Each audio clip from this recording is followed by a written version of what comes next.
मीत brothers जो Harmeet Singh and मनमीत सिंह जिन्होंने बहुत सारे ब्लॉकबस्टर गाने बनाए हैं जैसे बेबी डॉल, चिट्टियाँ कलाइयाँ, मैं तेरा बॉयफ्रेंड, बेफिक्रा, लेके आ गए हैं एक और गाना 80 ट्रेंड सेटर्स पूमिया के साथ। आइए जानते हैं उन्होंने मीडिया से क्या बात की अपने नए गाने के बारे में। So the idea behind this song is कि हम लोग ऐसा गाना बनाना चाहते हैं जिससे हर कोई रिलेट कर सके।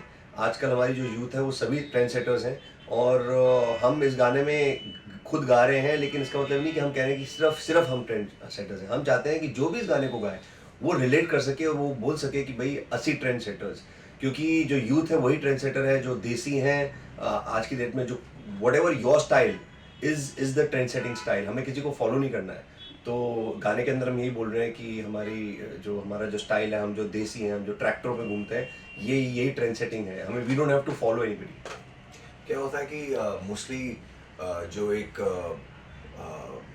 कॉन्सेप्ट चलता है हर किसी के माइंड में कि अगर मैं वो ब्रांड पहनूंगा तो मैं ट्रेंड सेटिंग रहूँगा, अगर मैं वो चीज़ मेरे पास होगी, मेरे पास एक फ्लैशी कार होगी तो मैं ट्रेंड सेटर रहूँगा। ये हमारा गाना इसके ऑपोजिट है। हमारा गाना कहता है कि ब्रांड ये डिसाइड नहीं कर सकती कि आप कौन हो, आप डिसाइड करोगे ब्रांड क्या है। हमारे ऊपर ब्रांड अच्छी लगती है तो वो ब्रांड बनती है। हम ब्रांड पहनते हैं, अगर हम उससे अच्छे लग रहे हैं मतलब कि we are not trend setters. तो गाना इज अबाउट कि हमारा जो खेतों वाला ट्रक है वो फट्टे सारे चक है, हमें लिमोजिन कर देनी मैटर। व्हाट्सएप ईमेल हमें लगते हैं, फिर टच करते हैं desi letter. So we both are desi boys, we very emotional, very connected with our family, with our roots, with our own people. और आप ये जो गाना है वो हम it's about who we are. Mostly हम गाने बनाते हैं फिल्मों के लिए, वो सिचुएशंस होती हैं। ये this is about who we are, this is about our whole community. और हमारे जो लोग हैं जो अपनी स्किन में कंफर्टेबल होते हैं, दैट यू नो हम ਅਸੀਂ पंजाबी हैं, this is how we are. So this whole song is about that ਅਸੀਂ ट्रेंड सेटर, साड़ी यारी जो है जट्टा वाली जेडी साड़ी यारी है, और हमारी जो प्यार है वो वही फैशन राइट। बोहेमिया हम हमेशा उनके साथ काम करना चाहते थे। तो जब वो यहाँ पे आए हुए थे तो मिक्का का फ़ोन आया, मिक्का सिंह का, कि वो बोहेमिया आए हुए हैं और एक गाना करना चाहते हैं साथ में। So we were very happy क्योंकि हम उनके साथ गाना करना ही चाहते थे। तब ये गाना हमारा रेडी था गाना, पर हमको एक उसमें एक रैप हमें इंक्लूड करना था।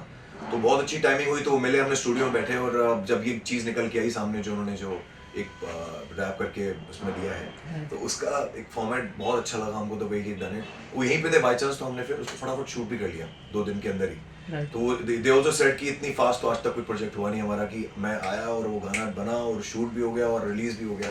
सो चीज़ें कभी कभी हो जाती हैं। तो द आइडिया इज कि हम लोग एक पंजाबी गाना है, एक देसी गाना है, जिसके अंदर एक इंटरनेशनल वाइब है, फ्यूजन कहते हैं जैसे आजकल।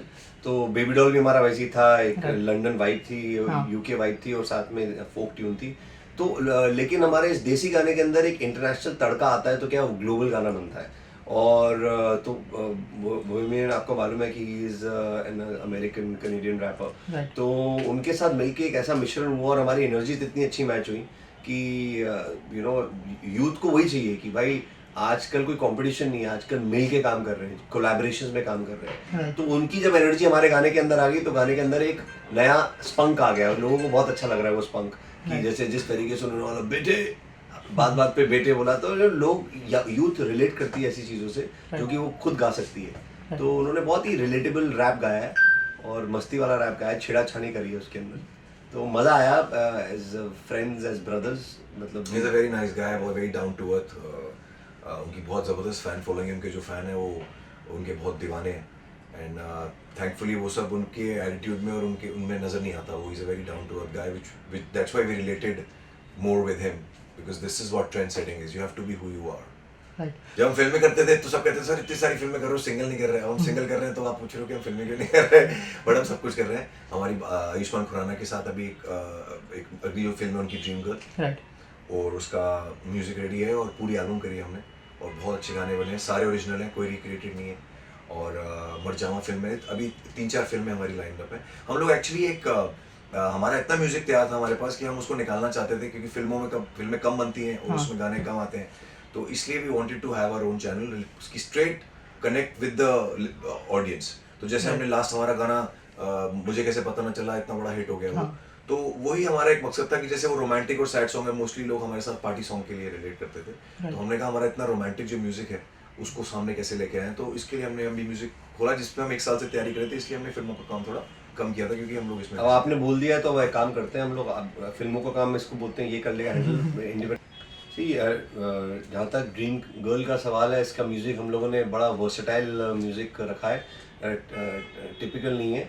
और आयुष्मान खुराना जी का भी कॉल आया, उन्होंने बोला कि भाई बड़े टाइम बाद, मतलब फर्स्ट टाइम इनफैक्ट, नॉट बड़े टाइम बाद, फर्स्ट टाइम मेरे कमर्शियल गाने आ रहे हैं, बॉलीवुड कमर्शियल बड़े साइज के जो गाने होते हैं ना, तो जिसमें गणेश आचार्य जी ने एक वीडियो डायरेक्ट करा है, अहमद खान जी ने करा है, तो वो एक बॉलीवुड कमर्शियल गाने बने हैं इसके अंदर। और पूरी फिल्म का म्यूजिक करने में मज़ा इसलिए आ रहा है क्योंकि हम लोग शुरू से ही बॉस जब हमने करी थी, हाँ। तो 2012 में, तो तब से हमारा हम लोग मल्टीपल कंपोजर्स के साथ काम करते आ रहे हैं। बट इसके अंदर होता है कि एक रूह भी जुड़ती है, ये भी वन ऑफ होनी चाहिए साल में ऐसी 2-3 पिक्चरें जिसमें आपकी रूह जुड़ जाती है और पूरा म्यूजिक से आप एक स्टिच करते हो एक साथ चारों गानों को, तो पिक्चर का साउंड एक जैसा आता है। और जो डायरेक्टर है इसके, राज संडीले, उनका एक्चुअली इसमें बहुत रोल है पूरी एल्बम कराने का, क्योंकि उन्होंने मौका ही नहीं दिया कि एक हुआ फिर दूसरा फिर तीसरा, तो फटाफट हमें खुद ही नहीं पता चला कि ये गाने कब बनते चले गए। बहुत ही इनका डेब्यू डायरेक्टर है, लेकिन मैं अभी से हम लोग बता सकते हैं कि आने वाले समय के one of the big directors बनने वाले हैं। बहुत कमर्शियल राइटर हैं, बहुत कमर्शियल डायरेक्टर हैं, बहुत अच्छा म्यूजिक निकलवाया उन्होंने हमसे। और ये अहमद खान जो आप खुद एक बागी के डायरेक्टर और फिल्म डायरेक्टर बन गए हैं, जो गाने कोरियोग्राफ आजकल नहीं करते, उन्होंने स्पेशली 2 गाने करे हैं, तो उनको म्यूजिक इतना अच्छा लगा होगा। सो लेट्स होप कि और सबसे खुशी की बात यह है कि एक जो आज एक ट्रेंड चल रहा है कि सब गाने पुराने उठा के नए बना, रिक्रिएट किए जा रहे हैं, तो इसलिए उस अब हमारा हीरे भी ओरिजिनल था, उसके पहले एक बार यादों से जुड़वा में ओरिजिनल था, तो हमें अपनी मेलोडी बनानी अच्छी लगती है।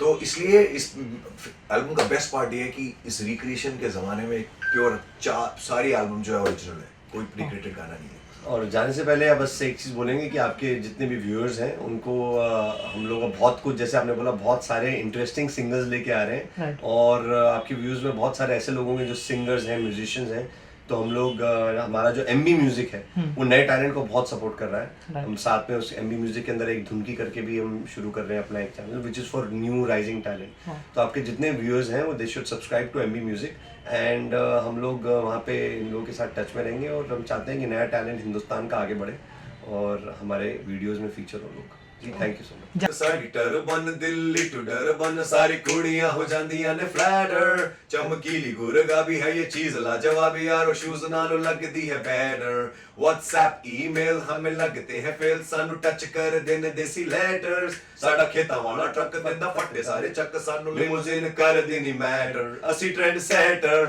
ओ साडी जट्टा वाली यारी ट्रेंड सेटर, ओ सारे फैशन आते पारी ट्रेंड सेटर, ओ साडी जट्टा वाली यारी ट्रेंड सेटर सेटर सेटर।